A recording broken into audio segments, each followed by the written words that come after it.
Hi, everyone. Before we begin, I want to say something briefly. I've been genuinely shocked and deeply humbled by the response to the introduction to this series. The messages, the thoughtfulness, the relief many of you expressed in the comments. I don't take any of that lightly. The topic is heavy, and the trust you're offering by watching, listening, and sitting with it matters to me. It matters to me more than you know. So I want to be clear about my intention as we move forward. I'm not here to inflame, attack, or tell you what to believe. I'm here to just slow things down, to look carefully at how we got here and how meaning and belief form in moments like this. The way I'm going to do this is through the lens I know best. That's the way my mind works. I have a Bachelor of Arts in Communication, and I'm a writer. So I naturally pay attention to how narratives are framed, how they unfold, and how they land, particularly, especially when certain details begin to carry more weight than others. That's the perspective I'm bringing to this. And I want to say this clearly.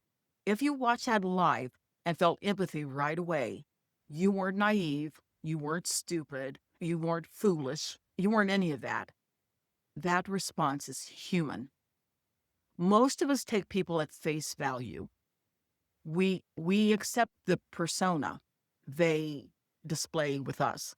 We accept the words they tell us. Most of us believe, unless it's an outlandish exaggeration or something, most of us believe what people say to us and about themselves. We take it at face value unless or until they give us a reason not to.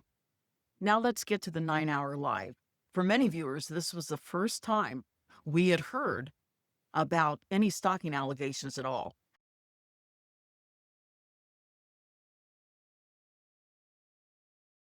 And they were delivered in a very highly emotional way.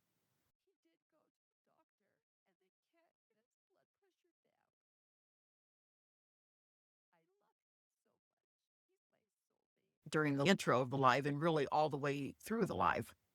But I want to pause here and talk about another part of the live that had a powerful impact on viewers.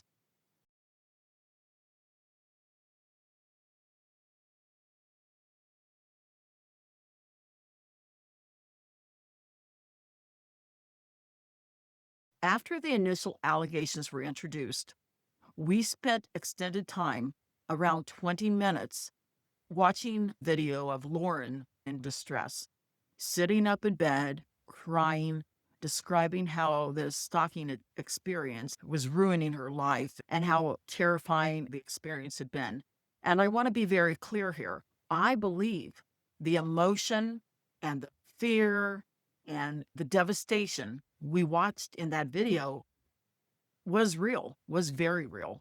You can see it in her body. She's hunched up in bed, knees pulled up, hugging her knees close to her body. That's a posture of protection. It reads as someone who feels overwhelmed and unsafe.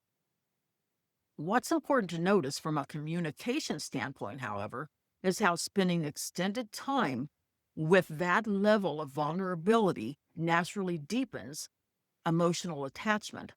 When we stay with someone's fear for an extended period of time, empathy doesn't just spark, it settles in. And by that point, most viewers aren't evaluating information yet. They're bearing witness to someone they perceive as suffering.